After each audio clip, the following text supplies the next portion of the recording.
Hi hello welcome back to ఈ smart కథలు. ఈరోజు మనం వచ్చేసి మాట్లాడుకునేది మళ్ళీ లాక్డౌన్ ఉందా మనకి. మన ఆంధ్ర తెలంగాణలో అందరూ చర్చిస్తున్న విషయం అయితే హాట్ టాపిక్గా మారింది. అసలు ఏంది నిఫా వైరస్, మళ్ళీ కేరళలో ఎందుకు స్టార్ట్ అయింది, ఈ విషయాల గురించి మనం మాట్లాడుకుందాం. నిఫా వైరస్ వచ్చేసి మళ్ళీ మొదలైందండి. ఇది ఈరోజైతే స్టార్ట్ అయిన వైరస్ ఏం కాదు.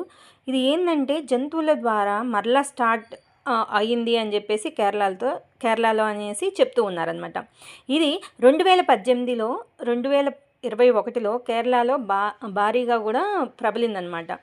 ఎక్కడ ప్రబలింది అంటే కచకోడి అనే జిల్లాలో వచ్చింది. అసలు ఇది ఆల్రెడీ 2018 అండ్ 2021లో స్టార్ట్ అయినప్పటికీ కూడా ఇది ఎక్కువగా అయితే కోవిడ్ స్ప్రెడ్ అయినంత ఎక్కువగా అయితే ఇది స్ప్రెడ్ అవ్వలేదన్నమాట. అసలు ఇది వైరస్ అనేది ఎలా వస్తుంది, ఈ వైరస్ని మనం ఎలా ఐడెంటిఫై చేసుకోవాలి అంటే, వైరస్ సోకింది అంటే 4 నుంచి 15 రోజుల వరకు ఇది ఎప్పుడైనా బయటపడిద్ది అనమాట. కాకపోతే వచ్చింది అంటే సగటున మనకి 100 మెంబర్స్లో 75 మెంబర్స్ అయితే మనకి ఏంటంటే చావే దిక్కు అన్నట్లు ఉంటుందన్నమాట. కంపేర్డ్ టు కోవిడ్ ఏంది, ఒకళ్ళ నుంచి ఒకళ్ళకి ఇంకొకళ్ళకి స్ప్రెడ్డింగ్ అనేది ఎక్కువగా ఉంటుంది. కానీ ఇది మాత్రం అలా కాదనమాట. ప్రస్తుతం 2 ప్రాణాలు అయితే తీసుకుందండి. ఒక బాలుడు ఉన్నాడు, ఆ అబ్బాయికి 9 years ఆఫ్ ఏజ్ అని చెప్తున్నారు.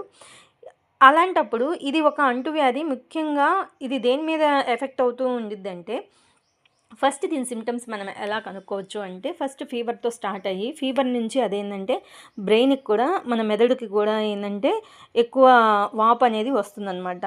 ఇలా జరుగుతూ ఉన్నప్పుడు దీన్ని మనం నిఫా వైరస్గా మనం చెప్పుకోవచ్చు. అసలు ఈ నిఫా వైరస్కి వ్యాక్సిన్ ఉందా? లేదు.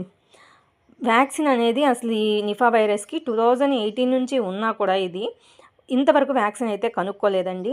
అసలు ఇది ఈ నిఫా వైరస్ సిమ్టమ్స్ ఏంటి? జలుబు, దగ్గు, జ్వరం, అంతేకాకుండా తీవ్రమైన తలనొప్పి, ఇవన్నీ ఏంటంటే దీనికి సిమ్టమ్స్ అనమాట.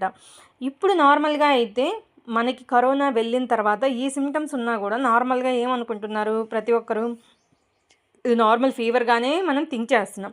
కానీ ఈ నిఫా వైరస్ వచ్చిన తర్వాత మనం కూడా దీన్ని కొంచెం జాగ్రత్త తీసుకోవాల్సిన విషయమే అనమాట. అసలు ఇది దేనివల్ల సోకుతుంది? అసలు ఈ నిఫా వైరస్ అసలు ఎందుకు మళ్ళీ స్టార్ట్ అయింది, దేనివల్ల వచ్చింది అంటే, ఇది ఎక్కువగా అండి గబ్బిలాలు, పందులు అండ్ కుళ్ళిపోయినటువంటి ఫ్రూట్స్, కాయగూరలైనా ఫ్రూట్స్ అయినా కానీ వీటిని మనం తీసుకున్నట్లయితే ఇది దీనివల్లే సోకుతుంది అని చెప్తున్నారండి. అంటే గబ్బిలాలు కానీ, ఎక్కడన్నా పందులు కానీ, యానిమల్స్, కొన్ని ర్యాట్స్ కూడా ఇంట్లో తింటూ ఉంటాయి అన్నమాట. మొన్న ఎవరో ఒక ఇన్స్టాలో ఒక ఆమె పెట్టింది, నీరసంగా ఉందని చెప్పేసి జ్యూస్ తాగడానికి వెళ్తే ఎలుకలు కర్బూజాని తింటున్నాయి అన్నమాట.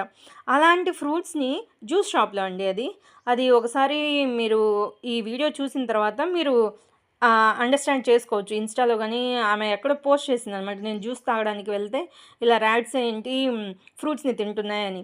అలాంటి కొన్ని మీరు వెళ్ళిన ప్లేసెస్ కూడా నీట్గా ఉన్నాయా లేదా, ఒక రెస్టారెంట్కి వెళ్ళినా ఇలా మీరు చూసుకొని తినండి ఫస్ట్.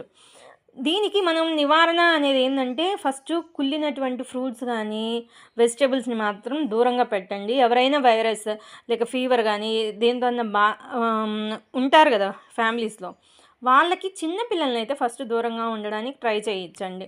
కంపేర్డ్ టు కోవిడ్తో కంపేర్ చేస్తే ఇదేంటంటే స్ప్రెడ్ అనేది చాలా తక్కువగా ఉంటుంది. బట్ నిఫా వైరస్ అనేది మనం ఏంటి ఎక్కువగా అయితే స్ప్రెడ్ అవ్వదు. బట్ వాళ్ళతో మనం ఒక 2-3 days మ్యాక్సిమం, ఇప్పుడు ఫ్యామిలీలో ఎవరికన్నా సోకింది అంటే we have to spend some time with them. అలాంటప్పుడు మాత్రమే ఎక్కువగా కలిసి ఉండడం వల్ల మాత్రమే ఇదైతే స్ప్రెడ్ అనేది అవుతుంది అని చెప్తున్నారు.